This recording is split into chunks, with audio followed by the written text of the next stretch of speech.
Hi friends, അസ്സലാമു അലൈക്കും. വിസ്മി കിച്ചണിലോട്ട് എല്ലാവർക്കും സ്വാഗതം. ഇന്ന് നമ്മൾ ആപ്പിൾ കൊണ്ടൊരു ആപ്പിൾ സർബത്താണ് തയ്യാറാക്കുന്നത്. ഇതിൽ നമ്മൾ പഞ്ചസാരയൊന്നും ആഡ് ചെയ്യുന്നില്ല. അപ്പോൾ ഇതെങ്ങനെയാണെന്ന് നോക്കാം. അതിനായിട്ട് ഒരു ആപ്പിൾ നമുക്ക് തോലൊക്കെ കളഞ്ഞ് കട്ടാക്കി എടുക്കാം. ഇപ്പോൾ ഞാൻ മിക്സിയുടെ ജാർ എടുത്തിട്ടുണ്ട്. ഇതിലേക്ക് നമ്മൾ ഒരു ആപ്പിൾ തോലൊക്കെ കളഞ്ഞ് കട്ടാക്കിയത് ഇട്ട് കൊടുക്കാം. വീഡിയോ ഇഷ്ടമാകുകയാണെങ്കിൽ കാണുമ്പോൾ തന്നെ ഒരു ലൈക്ക് തന്ന് സപ്പോർട്ട് ചെയ്യാൻ ആരും മറക്കരുത് കേട്ടോ.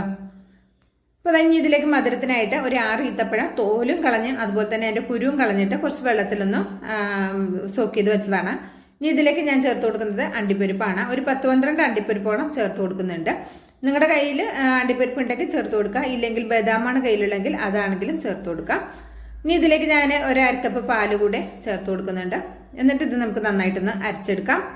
നിങ്ങൾക്ക് ഫ്ലേവറിന് വേണമെങ്കിൽ ഇതിലേക്ക് ഏലക്ക വേണമെങ്കിൽ ഈ സമയത്ത് ചേർത്ത് കൊടുക്കാം, അല്ലെങ്കിൽ വാനില എസൻസ് വേണമെങ്കിൽ ചേർത്ത് കൊടുക്കാം. അത് നിങ്ങളുടെ ഇഷ്ടത്തിനനുസരിച്ച് ഫ്ലേവർ ചേർത്ത് കൊടുക്കാം. അപ്പോൾ ഞാനിതിലേക്ക് ഒരു ഫ്ലേവറും ചേർക്കുന്നില്ല. നിങ്ങൾക്ക് പിന്നെ എന്താണ് പിസ്തയുടെ ഇത് കളറൊക്കെ വേണമെങ്കിൽ അത് ചേർക്കാം. ഞാൻ നല്ല ഹെൽത്തി ആയിട്ട് ഇരിക്കാനായിട്ട് ഇങ്ങനെയാണ് തയ്യാറാക്കുന്നത്. ഇനി ഇതിലേക്ക് മൊത്തം 1.5 കപ്പ് പാല് കൂടെ ചേർത്ത് കൊടുക്കുന്നുണ്ട്. ചേർത്തിട്ട് മൊത്തം 1/2 ലിറ്റർ പാലാണ് ഇതിലേക്ക് എടുത്തിട്ടുള്ളത്. എന്നിട്ട് നമുക്കിത് നന്നായിട്ടൊന്ന് ഒന്നുകൂടി ഒന്ന് കറക്കിയെടുക്കാം. അപ്പോൾ അത് ഒന്നുകൂടി ഒന്ന് കറക്കി എടുത്തിട്ടുണ്ട്. നിങ്ങൾക്ക് ലൂസ് വേണമെങ്കിൽ ഇത് കുറച്ചൊക്കെ പാകത്തിൽ കുടിക്കാനുള്ള പരുവാണ്. കുറച്ചുകൂടി നല്ല ലൂസ് വേണമെന്നുണ്ടെങ്കിൽ എന്താ പറയുക, ഇതിലേക്ക് ഒരു 3/4 കപ്പോളം വരുന്ന തണുത്ത വെള്ളം കൂടി ചേർത്തിട്ട് ലൂസാക്കി എടുക്കാവുന്നതാണ് കേട്ടോ. അപ്പോൾ അങ്ങനെ വെള്ളമൊക്കെ ചേർക്കുന്നുണ്ടെങ്കിൽ നമ്മൾ 1/2 ലിറ്റർ പാലിൻ്റെ അളവിലാണ് എല്ലാ ചേരുവയും പറഞ്ഞത്. മധുരം വേണമെന്നുണ്ടെങ്കിൽ അപ്പോൾ 2-3 ഈത്തപ്പഴം കൂടുതൽ ചേർത്ത് അരച്ചെടുത്താൽ മതി കേട്ടോ. ഇനി ഇതിലേക്ക് ഞാൻ ചേർത്ത് കൊടുക്കുന്നത് ചിയാ സീഡാണ്. 1 ടേബിൾ സ്പൂൺ ചിയാ സീഡ് അരമണിക്കൂർ ഒന്ന് കുതിർത്തെടുത്തതാണ്. അതുകൂടെ ഇതിലേക്ക് ചേർത്ത് കൊടുക്കാം. പിന്നെ ഒരു ആപ്പിൾ ചെറുതായിട്ട് കട്ടാക്കിയതും കൂടി ഇതിലേക്ക് ചേർത്ത് കൊടുക്കുന്നുണ്ട്. ഇടയിൽ ഇങ്ങനെ കടിക്കാൻ കിട്ടുമ്പോൾ നല്ല ടേസ്റ്റാണ്. അപ്പോൾ ഇത് വേണമെന്നുണ്ടെങ്കിൽ ചേർത്താൽ മതി. ഞാൻ ഒരു ആപ്പിൾ അങ്ങനെ ചെറുതാക്കി കുഞ്ഞുകുഞ്ഞാന്ന് കട്ടാക്കി ചേർക്കുന്നുണ്ട്.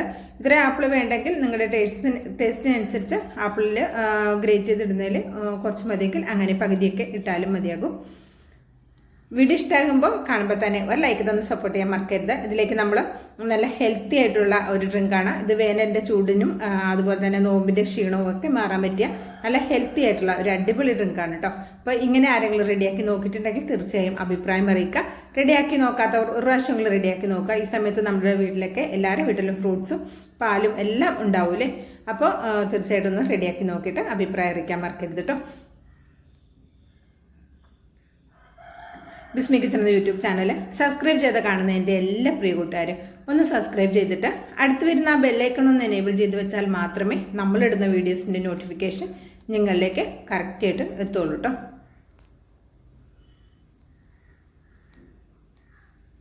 അപ്പോൾ ഇൻഷാ അല്ലാഹ് അടുത്ത നല്ലൊരു അടിപൊളി വീഡിയോയുമായി എത്തുന്നവരേക്കും എല്ലാ കൂട്ടുകാർക്കും നന്ദി, നമസ്കാരം.